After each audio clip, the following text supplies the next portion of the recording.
제일 힘센 자와 죽을 각오로 싸우는 자가 있으면 누가 이길까? 힘센 자가 이길 것 같잖아요. 그죠? 그런데 죽기 살기로 죽으려고 덤비는 자가 힘센 자를 이기는 거예요.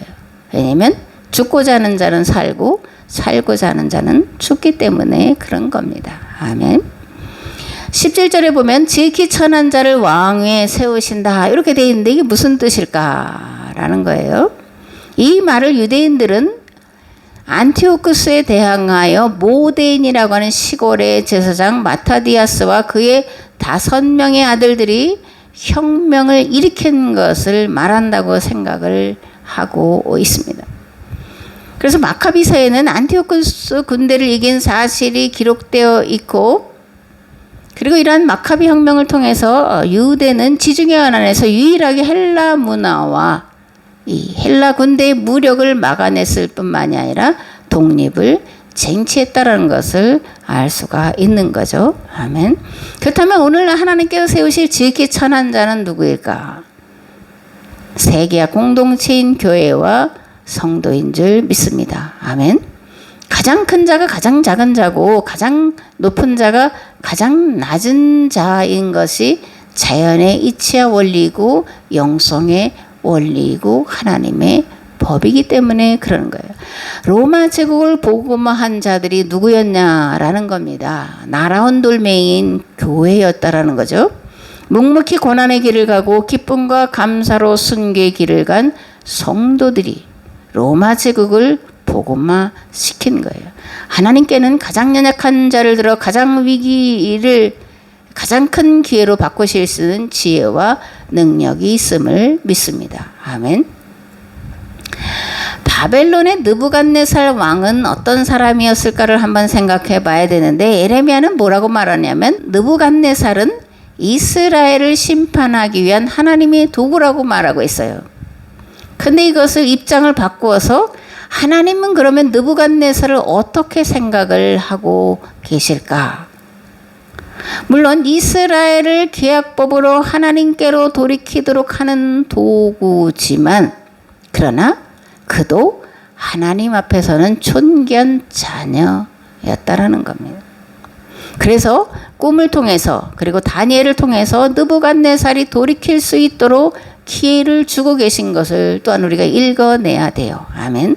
하나님은 무작정 심판하시는 분이 아니시고 반드시 회개할 기회를 주시는 분이십니다. 이스라엘은 더 사랑하고 이방인은 사랑하지 않는 분이 아니라 하나님 모든 자연 만물, 모든 우주를 똑같이 사랑하시는 분이신 줄을 믿습니다. 아멘. 앞에서 다니엘서는 바벨론에서 포로 살아야 하던 다니엘이 기록한 것이 아니라고 말씀을 드렸죠.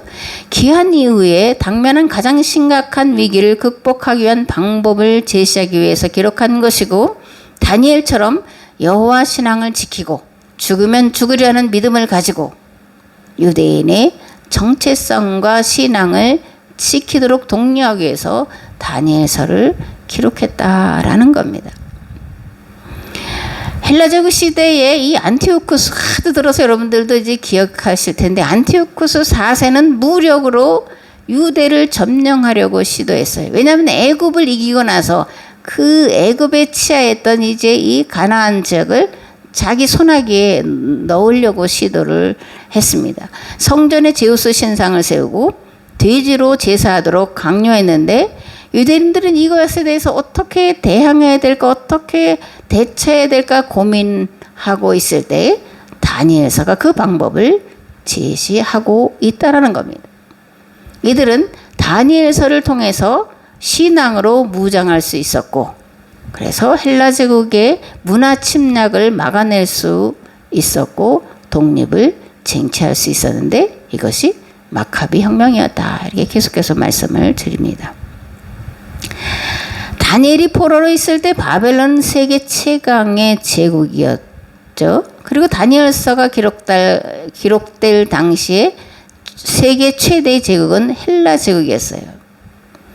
다니엘 서기자는 느부갓네살의 꿈 이야기를 통해 아무리 강대한 제국의 황제라고 하더라도 하나님께서 다스리신다라는 것과 하나님의 손아귀에 있다라는 것을 믿고 담대히 맞서 싸우라고 독려하기 위해서 기록을 했다라는 거예요. 유다가 헬라 제국을 이겨낸 것은 골리앗과 다윗의 싸움과 같은 그런 것이었습니다. 그러나 다니엘서를 통해서 교육받은 유대인들은 이겨냈고, 그죠? 무엇으로? 신앙으로. 어떤 신앙으로? 다니엘과 그 세 친구들의 신앙과 믿음으로 이겨낼 수 있었다라는 겁니다. 아멘. 바벨론 포로기를 거치면서 이스라엘 백성들이 변화된 그런 생각이 있는데 가장 큰 변화는 뭐예요? 하나님은 유대인만의 하나님이 아니시라 모든 세상을 창조하신 창조주시고 그러므로 모든 세상의 역사를 주관하시는 분이라는 것을 비로소 깨달아 알게 되었다라는 것이고, 이러한 것들을 통해서 그들이 신앙으로 똘똘 뭉쳤을 때 귀환할 수 있었고, 귀환 이후에 더 어려운 문제들과 그 다음에 헬라 제국의 이 강력하고 악랄한 그런 종교 탄압에 맞서서 그것을 저항하고 대항할 수 있었고 이길 수 있었다라는 것을 반복해서 말씀을 드립니다. 아멘.